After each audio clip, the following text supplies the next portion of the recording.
Hi viewers, welcome back to another awesome video. America அவங்களுடைய ராணுவத்துல மிகப்பெரிய மாற்றத்தை கொண்டு வந்திருக்காங்க. அதற்கான அறிவிப்பை US secretary of defence Pete Hegseth அவர்கள் அறிவுறுத்தியிருக்காரு. அவருடைய அறிவிப்பு என்ன சொல்லுதுன்னா, அமெரிக்க மிலிட்டரி இனிமேல் எஃபிவி ரக ட்ரோன்களையும் யுஏஎஸ் மாதிரியான ட்ரோன்களையும் தாக்குதல் ரீதியாக அவங்களுடைய மிலிட்டரியில பயன்படுத்திக் கொள்ளலாம் அப்படிங்கிற ஒரு அறிவிப்பு கொடுக்கப்பட்டிருக்கு. இந்த யுஏஎஸ் அப்படிங்கிறது நம்ம புதுசா பார்க்கணும் அப்படிங்கிற அவசியம் இல்ல. அன்க்ரூவ்டு ஏரியல் சிஸ்டம்ஸ், இந்த குட்டியா மைக்ரோ ட்ரோன்ஸ் அப்படின்னு சொல்லுவோம் இல்லையா? இந்த ஹெலிகாப்டர் மாரி, இந்த தட்டாம்பூச்சி மாரிலாம் குட்டி குட்டியா ட்ரோன் இருக்கும் பாருங்க. அந்த ட்ரோன்களையும் இனிமேலு மிலிட்டரில தாக்குதலுக்கு ரீதியாக பயன்படுத்திக் கொள்ளலாம் அப்படிங்கிற அறிவிப்பு தான் அவர் குடுத்திருக்காரு. சிம்பிளா எல்லா வகையான ட்ரோன்களுமே, கமிகாசி ட்ரோனா இருந்தாலும் சரி, இல்ல கன்சியூமருக்கு பயன்படுத்தக்கூடிய கன்சியூமர் ட்ரோனா இருந்தாலும் சரி, எது மாரியான ட்ரோனா இருந்தாலும் சரி, அத நீங்க தாக்குதலுக்கு ஏத்த மாரி மாடிஃபை பண்ணி மிலிட்டரில பயன்படுத்திக் கொள்ளலாம் அப்படிங்கிறது தான் பீட் ஹெக்ஸட் இப்ப கூறியிருக்கும் அறிவிப்பானது. சரி, அவருடைய அறிவிப்பின் நோக்கம் என்ன அப்படின்னா, இனிமேலு இந்த எஃபிவி மாரியான ட்ரோன்கள், இந்த யுஎஸ்சி மாரியான யுஏஎஸ் மாரியான ட்ரோன்கள் எல்லாமே அமெரிக்காக்குள்ளேயே அமெரிக்க நிறுவனங்கள் அதிகப்படியா தயாரிக்க வேணும் அப்படிங்கிறது தான் அவர் கூறியிருக்கும் சிறப்பம்சமா இருக்கு. ஏற்கனவே இந்த துப்பாக்கி கலாச்சாரத்துல அதிகமா இந்த வன்முறை நடக்கிறது, தாக்குதல் நடக்கிறது எல்லாமே அமெரிக்கால தான் நிகழ்ந்துகிட்டு இருக்கு. டியூயல் பர்பஸ் ட்ரோன் அப்படின்னும் இப்ப எந்த ஒரு தடை இல்லாம அமெரிக்க நிறுவனங்கள் உருவாக்கலாம். அதை யார் வேணாலும் பயன்படுத்தலாம். குறிப்பா மிலிட்டரியும் பயன்படுத்திக் கொள்ளலாம் அப்படிங்கிற அறிவிப்பானது அந்த நிலைமையை இன்னும் மோசகரமா ஆக்கக்கூடியது தான் அப்படிங்கிறது தான் யதார்த்தமான செய்தியா இருக்கு. சரி, அமெரிக்காவுக்கு இப்ப இது மாதிரியான அறிவிப்பு கொடுக்கறதுக்கான தேவை என்ன அப்படின்னு பார்த்தோம்னா, ஒண்ணு சீனா. சீனா மிகப்பெரிய சாம்ராஜ்யத்தை இந்த ட்ரோன் உற்பத்தியில கொண்டு வச்சிருக்கிறாங்க. இந்த எஃபிவி மற்றும் மைக்ரோ ட்ரோன்ஸ்கள. கெப்பாசிட்டி அப்படின்னு பார்த்தோம்னா, மாசத்துக்கு 5,00,000 இருந்து 7,00,000 வரை அவங்கனால இது மாரி எஃபிவி மற்றும் இந்த மைக்ரோ ட்ரோன்ஸ்கள உருவாக்கும் கெப்பாசிட்டி அவங்க கிட்ட இருக்கு. அடுத்தது ரஷ்யர்கள். ரஷ்யர்கள் சொல்ல வேணாம், இந்த உக்ரைனுக்கு எதிரான போர்கள்ல எப்படி பயன்படுத்திட்டு இருக்கிறாங்க அப்படிங்கிறது. ஒரு நாளைக்கு 700, 800ல இருந்து 1000 கணக்குல ட்ரோன்கள பயன்படுத்திட்டு இருக்கிறாங்க. இதுல புத் எஃபிவி மற்றும் கமிகாசி ட்ரோன்கள் பயன்படுத்தப்பட்டுகிட்டு இருக்கு அப்படிங்கிறது நமக்கு தெரிஞ்ச விஷயம் தான். அதுலயும் குறிப்பா ஜெரன் 2 அப்படிங்கிற ஒரு ட்ரோன் இருக்கு. இது முழுக்க முழுக்க ரஷ்யர்கள் ரஷ்யாலயே மாடிஃபை செஞ்சு உருவாக்கப்பட்ட ட்ரோன். உக்ரைன ரொம்ப ஆட்டம் காட்டிக்கிட்டு இருக்கிறாங்க. நீங்களும் பல செய்திகள்ல பார்த்திருப்பீங்க.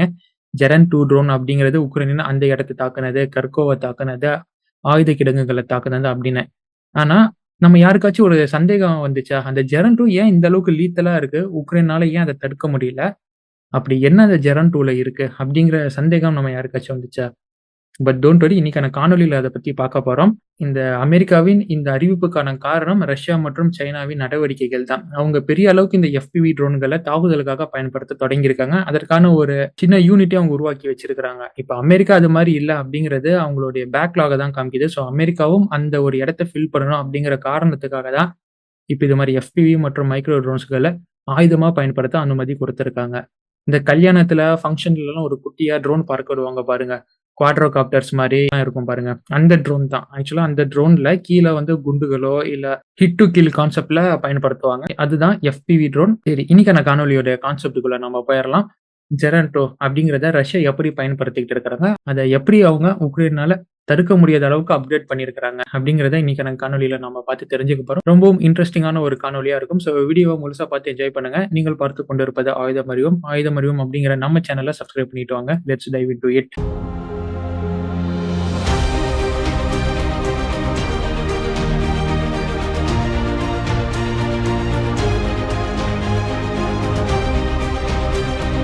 2022 இந்த வருஷத்த நம்ம யாருமே மறந்திருக்க மாட்டோம். ரஷ்யா உக்ரைனின் புதிய மோதலின் உச்சமா அது இருந்தது. இந்த 2022ன் பின்பகுதியில ரஷ்யா மற்றும் ஈரானுக்கு இடையே ஒரு ஒப்பந்தம் கையெழுத்தாகுது. அதன்படி ஈரான் கிட்ட இருந்து இதுவரை ரஷ்யா வாங்கிட்டு இருந்த ஷாஹித் 136 ரக கமிகாசி ட்ரோனை ரஷ்யாவே உள்நாட்டுல உற்பத்தி பண்ணிக்கலாம் அப்படிங்கிறது தான் இந்த ஒப்பந்தத்தின் சாராம்சம். சரி, இந்த ஒப்பந்தம் எதற்கு ரஷ்யாவால போடப்பட்டது? ஏற்கனவே வாங்கிட்டு தானே இருந்தாங்க மேசிவா. இப்போ வாங்குறதை விட்டது ஏன் அவங்க உருவாக்க போறாங்க அப்படின்னு ஒரு கேள்வி ஆரம்பத்துல வரலாம். பிகாஸ் ஷாஹித் 136 அப்படிங்கிறது இந்த கமிகாசி ட்ரோன்கள்லயே ஒரு புரட்சியை ஏற்படுத்திய ட்ரோன். ஒரு கில்லர் யுஏவி இல்ல கமிகாசி ட்ரோன்ஸ் அப்படிங்கிறது பிரம்மாண்டமா ஒரு லாங் ரேஞ்சு போகக்கூடிய, அதிகமான எடை கொண்டு பாம்பை போடக்கூடிய ட்ரோன் மாதிரி தான் இருந்துச்சு. ஆனா இந்த ஈரானியர்கள் தான் ஷாஹித் ரக ட்ரோன்கள்ல பெருசாவும் இருக்க தேவையில்ல, பெரிய வார்ஹெட், பெரிய மிசைல்லாம் கொண்டு போகணும்னு அவசியம் இல்ல. 500ல இருந்து 1000 கிலோ வரை எடையுள்ள வெடிப்பொருளை வச்சு மோத விட்டாவே போதும். பார்க்க சின்னதா சிம்பிளான ஒரு ஸ்ட்ரக்சர்ல ஒரு ட்ரோனை உருவாக்குனாங்க.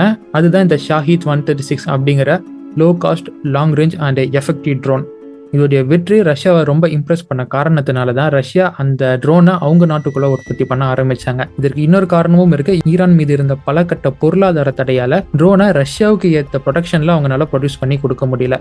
இதனால ரஷ்யா, நான் ட்ரோனை உருவாக்கிக்கிறேன், நீ எனக்கு பார்ட்ஸை மட்டும் வழங்கு அப்படின்னு சொன்னாங்க. ஏன் ரஷ்யாவே அந்த பார்ட்ஸை வச்சு உருவாக்க முடியாதா அப்படின்னு உங்களுக்கு இன்னொரு கேள்வி வரலாம். முடியாது. ஏன்னா ரஷ்யா மேல பல கட்ட பொருளாதார தடை அந்த நேரத்துல பல உலக நாடுகள் போட்டிருந்தாங்க.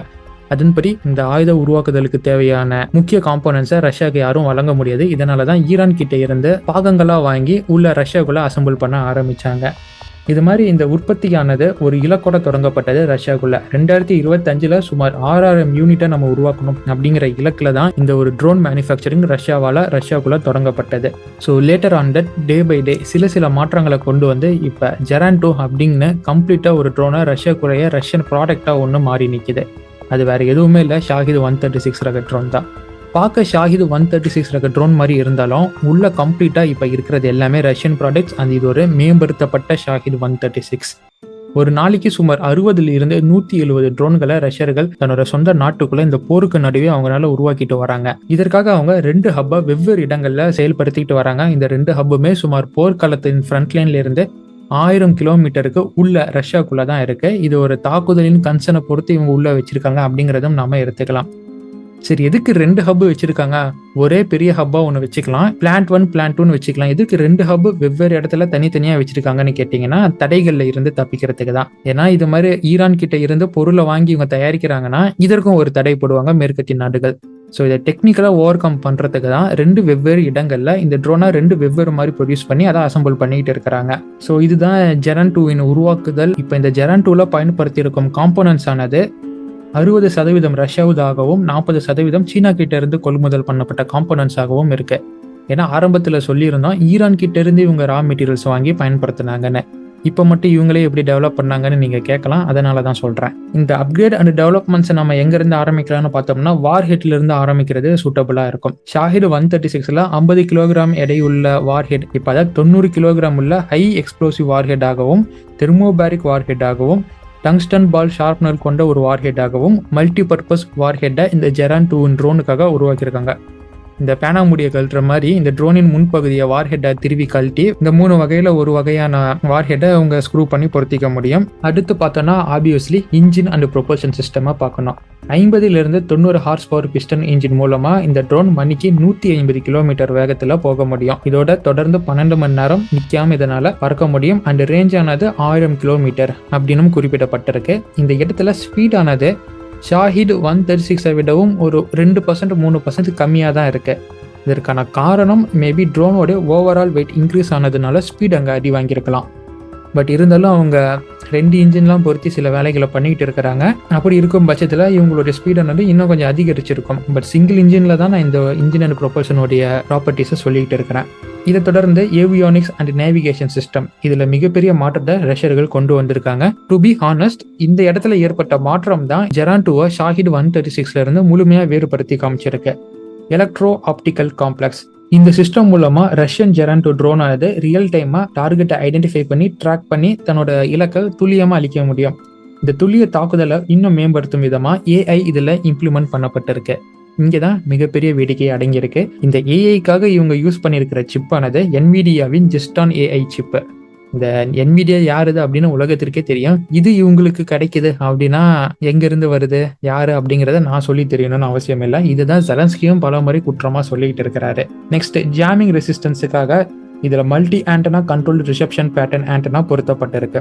இது மூலியமா ஒரு ஆண்டனால இருந்து வெளிப்படும் ஃப்ரீக்வன்சி தடை செய்யப்பட்டால், இதை பிளாக் பண்ணப்பட்டால் வேற ஒரு ஆண்டனால ஃப்ரீக்வன்சி எஸ்டாப்ளிஷ் பண்ணி கண்ட்ரோல் சென்டருக்கு இதனால கம்யூனிகேஷனை எஸ்டாப்ளிஷ் பண்ண முடியும். Next, navigation system. Russian guided positioning system ஆன குளோனஸ் இதுல பயன்படுத்தப்பட்டிருக்கு. இது மிகப்பெரிய மாற்றம். இது மூலியமா ஜிபிஎஸ் அண்ட் ஐஎன்எஸ் டினையல் ஏரியால கூட இந்த ஜெரான் 2 ட்ரோன் ஆனது குளோனஸ் உதவியுடன் தாக்குதலை நடத்த முடியும். இதுவே ஷாஹித் 136 அப்படின்னு எடுத்துக்கிட்டிங்கன்னா அது ஐஎன்எஸ் பொசிஷனிங்கில் தான் பயன்படுத்த முடியும். இதனால பெரிய அளவுக்கு உக்ரைனியர்கள் இந்த ட்ரோனை தன்னுடைய இலக்கை தாக்குறதுக்கு முன்னாடி அதை ஜாம் பண்ணியிருந்தாங்க. இந்த இடத்துல குளோனஸ் மூலியமா அந்த ஒரு எரரை இவங்க ஓவர் கம் பண்ணியிருக்கிறாங்க. இது போக உக்ரைன் பெரிய அளவுக்கு வெஸ்டர்ன் சிஸ்டம்ஸ் தான் நம்பி பயன்படுத்திட்டு இருக்கிறாங்க. அது பெரும்பாலும் ஜிபிஎஸ் அண்ட் ஐஎன்எஸ் தான் குறி வச்சு ஒர்க் ஆகும். ஸோ இங்கே ஜிபிஎஸ் ஐஎன்எஸ் தாக்கப்பட்டாலும் குளோனஸ் அப்படிங்கிறது ஒரு வித்தியாசமான கம்யூனிகேஷன் சிஸ்டமாக இருக்கிறதுனால உக்ரைனின் இந்த ஜாமிங் மற்றும் பொசிஷனிங் சிஸ்டமை டார்கெட் பண்றதுல இருந்து தப்பிச்சுக்கும். இது ரஷ்யாவிற்கு இந்த தாக்குதலில் மிகப்பெரிய அட்வான்டேஜா அமையும். இது மட்டும் தானா, ரஷ்யர்களின் பாமர் விமானம் அளிக்க உக்ரைனியர்கள் ஒரு ட்ரோனை பயன்படுத்தி தாக்குதல் நடத்தியிருந்தாங்க. அந்த ட்ரோன் கூட கம்யூனிகேஷன் நடத்துறதுக்காக ரஷ்யாவின் சிம்ஸ் அண்ட் அவங்களுடைய நெட்வொர்க்கை பயன்படுத்தியே கம்யூனிகேஷன் எஸ்டாப்ளிஷ் பண்ணியிருந்தாங்க. இப்போ அதே மாதிரி இந்த ஜெரான் 2 ட்ரோனானது உக்ரைனின் 3G மற்றும் LTE போன்ற நெட்வொர்க்கை பயன்படுத்தி ரியல் டைம் டேட்டாவை ரஷ்யாவிற்கு வழங்கிட்டு இருக்கு. ஃபைனலாக தெர்மல் இமேஜிங் சென்சார்ஸ் இந்த ட்ரோனை இரவு நேர தாக்குதலுக்கு பயன்படுத்த முழுமையான வழிவகையை செஞ்சு கொடுத்துருக்கு. எஸ்பெஷலி இந்த ட்ரோன் ஒயிட் அண்ட் பிளாக் கலர்ஸ்னு 2 வெளிச்சத்துக்கு ஏற்ற மாதிரி உருவாக்கி வச்சிருக்காங்க ரஷ்யன்ஸ். இது மட்டும் இல்லாமல் இந்த ஃபாகி கிளவுடட் ஏரியாஸில் கூட ஹீட் சிக்னேச்சரை வச்சு தன்னோட இலக்கை இதனால் தாக்கி அழிக்க முடியும். அது ரேடார் சிக்னேச்சர் கொடுக்குதோ இல்லையோ, ஒரு பொருள் கான்ஸ்டன்ட்டாக இயங்கி வருதுன்னா அதில் ஹீட் உருவாகும். அந்த ஹீட்டை கொண்டே இதனால் தன்னோட தாக்குதலை நடத்த முடியும் அப்படிங்கிறது தான் தெர்மல் இமேஜிங் சென்சார்ஸ் இந்த ட்ரோனுக்கு கொடுக்கக்கூடிய புதிய சக்தி. இதே ஷாஹித் 136 அப்படின்னு மறுபக்கம் எடுத்தோன்னா ஜஸ்ட் டார்கெட்டின் லொகேஷனை ஃபிட் பண்ணால் போதும். ஐஎன்எஸ் உதவியுடன் அந்த இடத்தை அதை அழிக்கும். அந்த இடத்துல ஈவந்தோ டார்கெட் இருந்தாலும் சரி இல்லைனாலும் சரி அது அந்த இடத்த போய் தாக்கிட்டு வந்துடும். டார்கெட் இல்லைனாலும் அதற்கு அது பெரிய சமாச்சாரமாக தெரியாது. And it will travel through predefined path. ஆனால் இந்த ரஷ்யன் ஜெரான் 2 ஆனது seeker sensors, GLONASS, thermal imaging, long range detection, AI ஐடென்டிஃபிகேஷனுடன் ரேடார் அப்சர்வன் கோட்டிங்கும் உடன் வருவதால் இதை உக்ரைனுக்கு சவாலான வெப்பனாக மாற்றியிருக்கு. ஜென்ரலாகவே ட்ரோன்ஸை கவுண்டர் பண்ண உக்ரைனால ஹை காஸ்ட் சிஸ்டம்ஸ் தான் பயன்படுத்தப்பட்டுக்கிட்டு வருது. அது போக ஹனிகோம்டு ட்ரோன் டிசைன் ரேடார் கண்ணில் மண்ணை தூவ வல்லது.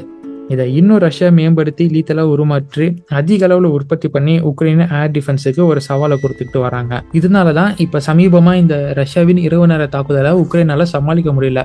இவங்க என்னதான் அதிக அளவுக்கு மிசைலை எதிர்கொண்டாலும் இந்த ஜெரான் 2 அப்படிங்கிற ட்ரோனை அவங்களால எதிர்கொள்ள முடியல. இதோட அதிநவீன ட்ரோனையும் ரஷ்யர்கள் உருவாக்கி வருவதாக செய்தி நமக்கு கிடைச்சிருக்கு. இந்த ஜெரான் 3 அப்படிங்கிறது எந்த அளவுக்கு மோசமாக இருக்கக்கூடியது, இது உக்ரைனில் எந்த அளவுக்கு தாக்கத்தை ஏற்படுத்தக்கூடியது அப்படிங்கிறது ரஷ்யா இன்டெக்ட் பண்ணி தாக்குதல் நடத்தின பிறகு தான் நமக்கு தெரியும். பட் ஜெரான் 2 அப்படிங்கிற ட்ரோன் இப்போ கம்ப்ளீட்டாக ரஷ்யன் மேட் ட்ரோனாக மாறி இருக்கு. ஷாஹித் 136 ரக ட்ரோன் தான் அப்படின்னு நம்ம நினைச்சிட்டு இருந்தால் தான் அது மிகப்பெரிய தவறு. பிகாஸ் ஸ்ட்ரக்சர் மட்டும்தான் ஷாஹித் 136, உள்ளே இருக்கும் சிஸ்டம்ஸ் எல்லாமே ஷாஹித் 136 விட மேம்படுத்தப்பட்ட Russian technologies and Chinese technologies. இதுதான் இப்போ உக்ரைனுக்கு எதிராக சிறப்பாக செயல்பட்டுக்கிட்டு இருக்கு. இதை எப்படி ரஷ்யா பண்ணாங்க, எதெல்லாம் ரஷ்யா உள்ளே மாற்றிருக்காங்க அப்படிங்கிறது தான் இன்னைக்கான காணொலியில் நீங்கள் பார்த்து தெரிஞ்சிருக்கீங்க. ஸோ அடுத்த வாட்டி இந்த ஜெரான் 2 ட்ரோன் மூலியமாக ஒரு தாக்குதல் நடத்தப்பட்டது அப்படின்னு தெரிஞ்சால் கண்டிப்பாக உங்களுக்கு இந்த செய்தியெல்லாம் உங்கள் மைண்டுக்குள்ளே வரும். ஆஹா, அந்த தம்பி சொன்னதெல்லாம் கரெக்டாக இருக்கே, அந்த தம்பி சொன்ன மாதிரி தானே இருக்கு அப்படின்னு உங்களுக்கு மைண்டில் வரும். இதுதான் இன்னைக்கான காணொலி பற்றின உங்களின் கருத்துக்கள் என்ன? இது போன்ற பல சுவாரஸ்யமான தகவல்களை தெரிந்து கொள்ள ஆயுதம் அறிவோம் அப்படிங்கிற நம்ம சேனலை இப்போயே ஃபாலோ பண்ண ஆரம்பிங்க. Until it's signing off from ஆயுதம் அறிவோம் and stay tuned for next video my dear friends. நன்றி, வணக்கம்.